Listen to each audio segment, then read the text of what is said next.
Hello, everyone, and welcome again. What a nail biter this was. Bangalore pulling off a one-run heist. Delhi going up against Bangalore, and Bangalore now going to the top of the table. And to discuss all of it with me, I have Monty Panesar and Arohi. Of course, they will be joining me. Welcome. Hi. Hello, Arohi. Hello, Monty. Monty, Hello, hello. you're in a lovely place right now. It's night Yes, here, and you're, of course, a timeline at the moment. Monty, what a nail biter! I think probably the best match of the season we've seen so far. absolutely. This was the best game of the tournament, and certain players like Hetmyer was brilliant. What an innings that was. Proper West Indian Caribbean style. That's the way we love seeing these great West Indian cricketers play in the IPL. But what I really enjoyed was actually just the spinners. Both sides of the spinners bowled extremely well, but yet again it was just a brilliant game. Absolutely, I think it was a brilliant game. It was, I think, teeth to teeth contest, but Bangalore coming out one run better than Delhi, of course. And Arohi, if I may ask you, which was your favorite moment or phase of the game?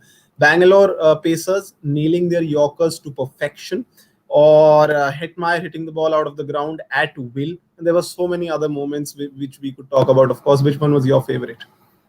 I think Hetmyer hitting those Yorkers for boundaries was my top moment because he had aced that shot. And when you hear the commentators, they were clearly saying that these people practice in the net for such shots. So I'm really in awe of how well he was batting those Yorkers and he was nailing them completely. Monty has already given us so much entertainment from behind the scenes. Yes, we've got a lot of cricket fans here, and they want to see the whole kind of like, yeah. You seem to be having a lot of fun. Of course, Monty, I think we have to talk about one guy as well, which is Harshal Patel. Every match he's picked up 2+ wickets. Started with a fifer against Mumbai and then just kept on taking wickets. What do you think precisely he's done well? Of course, he's bowled those Yorkers well, but your Yorkers most of the times don't get you wickets. He's also bowled length balls and he's bowled fabulously, I think. Where do you think he has excelled during this tournament? I think it's a conviction in his gameplay. He's really committed. He knows if I want to bowl a Yorker, I will bowl a Yorker. If I want to hit back of a length, he commits to his decision. And that he's not half-hearted about it. And that's what I think has been the key factor to his bowling today. He's been absolutely brilliant throughout the tournament. And this is one thing that's been missing in some of the other players. It's that intent and the conviction that Harshad Patel has been having. Exactly, I think conviction and confidence he's been carrying from the first game as well, and it's not died down. And after that fifer, he looks to be in excellent form at the moment. And of course, coming to you, Arohi, how disappointed would you be right now with Kohli getting out so early on in the innings so many times? Because the kind of caliber he possesses, you expect him to, of course, ride it till the end, at least play it in the 15th, 16th over, but he just keeps getting out. How frustrating is that? I think talking about this match specifically, the nib backers were really amazing. And you can't really point out Kohli because when a bowling is so good, however good a batsman you are, probably sometimes you just miss it. Today was one of those days. But yeah, a lot riding on Kohli, especially given that this city has incentive for the baby coming in and everybody thought that this year is going to be his, he's going to be like all out and he's going to be all over the opponents, dominating them with his performances. We have seen a couple of them, but I think he's not come out yet. And probably he has all the upcoming matches to actually go out there and make it his game rather than playing the second fiddle to somebody, because I think it's time to step up the game. I think you made a valid point there that Virat Kohli might now need to play his natural game, and playing second fiddle is not his natural game, of course. Monty, do you agree with that? That Virat Kohli needs to step it up and he needs to take responsibility because he's been getting out too early too often, and that's not his game. He is known as Mr. Consistent for a reason. What can Virat Kohli do right now? Because he himself seemed frustrated today. How can he bounce back in this tournament?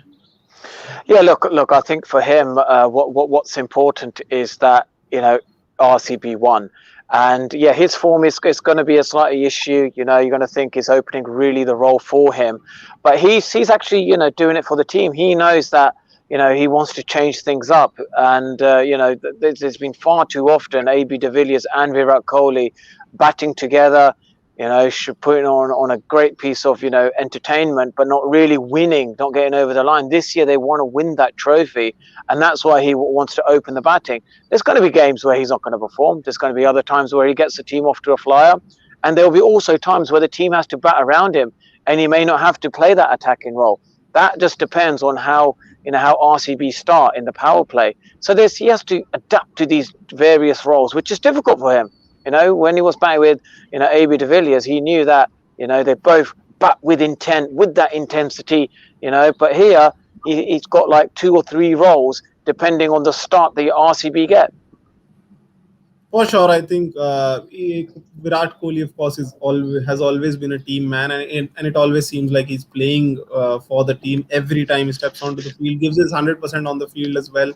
You see his intensity, and of course, let's see if Virat Kohli can bounce back. If we come back to Bangalore again, Kyle Jamieson and Harshal Patel nailing their Yorkers, especially, and Siraj as well. He's become a Yorker master.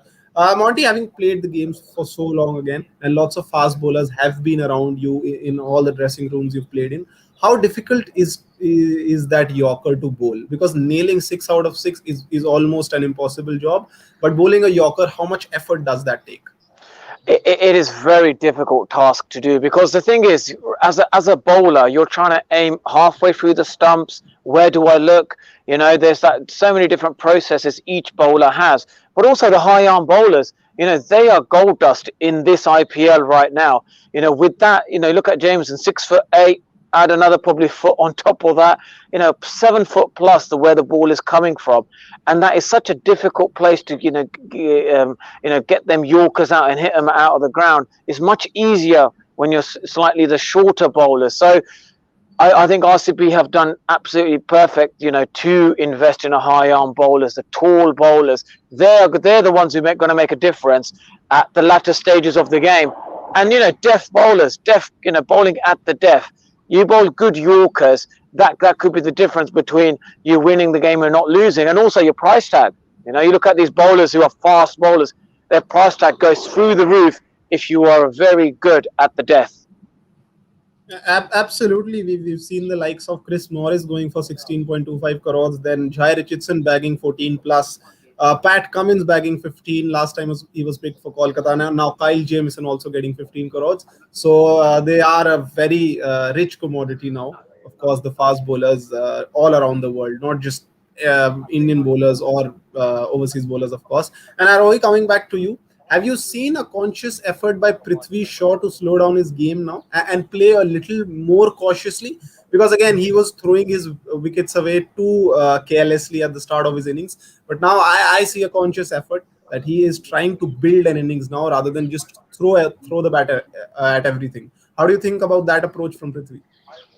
So I think there's been like a shift from what he was last year to what he is this year. And we saw a really great knock in the first match, but then things didn't work out in the next few matches.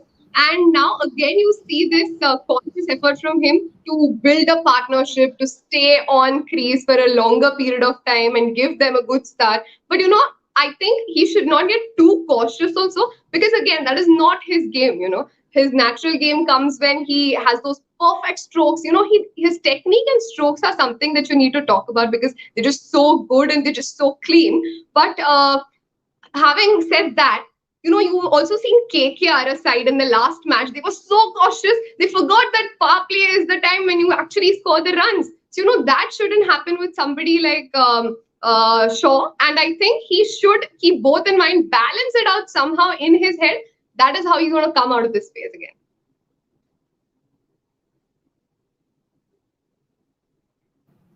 Balance is the key for sure, because he needs to play his natural game as well, and of course he can be the most ferocious striker when he gets going any day, of course. And if we talk about Bangalore's first innings, Monty, do you think it was a bit harsh on someone like Marcus Stoinis bowling the first over of his day to a batsman like ABD and the last over of the innings, because he was not, of course, looking like the best death bowler out there because he conceded 23 runs in the last over. Do you think they could have gone to Amit Mishra, because that would have also been a gamble? But since he had bowled 3 overs, what do you think? It was definitely a tough choice, but what would you have done? It's a difficult choice, you're naturally going to go with the fast bowler to bowl that last bowl, at the death. And someone like Marcus Stoinis, if that's what they're going to look to do, then look, he needs to be good at bowling the Yorkers. He needs to be good at just saying, look, 6 balls. He should go and practice with Ricky Ponting and say, right, 6 ball over. That's all you're going to do. You've got 6 balls. You've got to nail 6 Yorkers. That's it. And then that sometimes, that could be his role. But is he really practicing enough of that, to do all of these things? So that's the key to it, I think. And what do you think about the approach of Devdutt Padikkal while batting? He also is sometimes going helter-skelter at the top of the order. Can he also calm his nerves a bit, because he needs to play the long Standing innings? outside the house with the balmy on music. And again, he's been losing his Say that again. wicket. Yeah. Wow. Yeah. Sorry, what was the question again? I was actually asking you about the approach of Devdutt Padikkal at the top, because I think he's not putting that price tag on his wicket that he should be, and way too often he's going for those big shots when it is not warranted. Do you think he can alter his approach slightly, or do you think he's doing well what he's doing? Well, look, it depends on actually.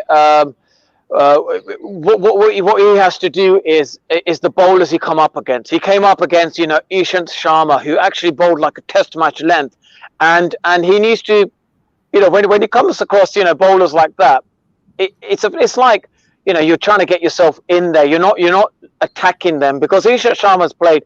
He's one of the greatest test bowlers India's produced, and he's bowling that test match length, and you can see that he actually. He wasn't prepared for that, and he's so used to, facing some of the other bowlers where he can actually, get his innings up and going. So that's something he may assess. It could be a similar situation. It could be playing against KKR. He could have Pat Cummins doing the same thing. Them sort of deliveries, and he may have to just, go back to that full-day mindset for an over or so, just to get his, the pace of the wicket, get his balance right.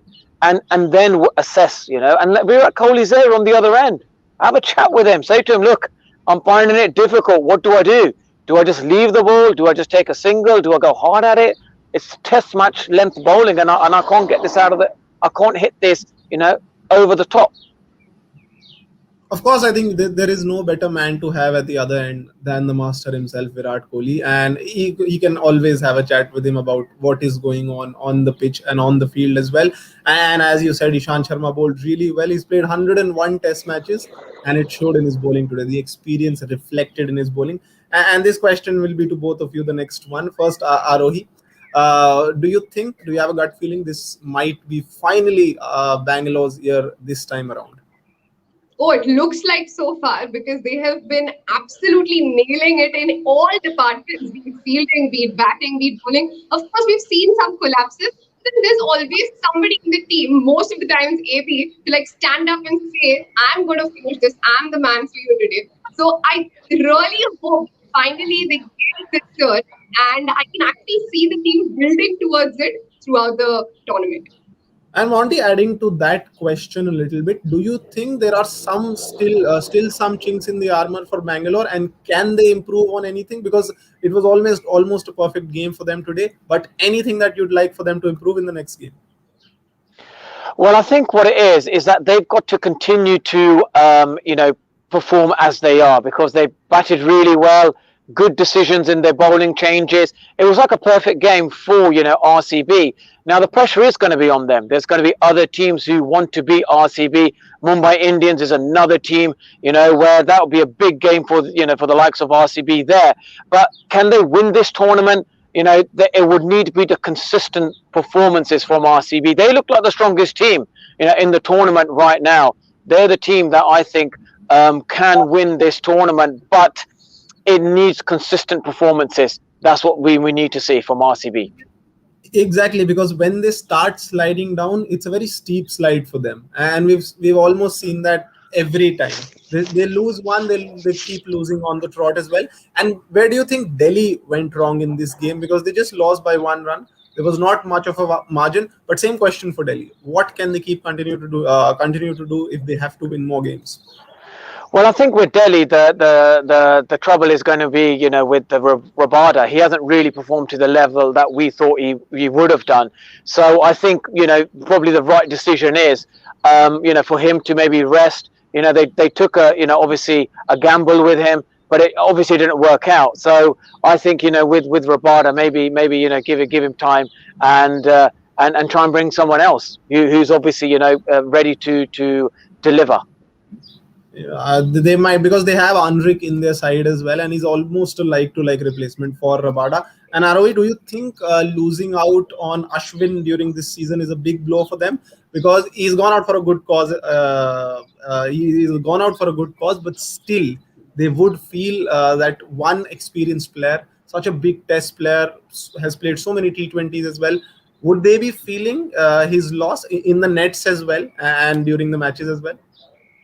Definitely. In fact, given the fact that Pant, who's like such a young captain, is captaining the side for the first time, and he has a lot on him. So any helping hand on field is an add-on and is an advantage.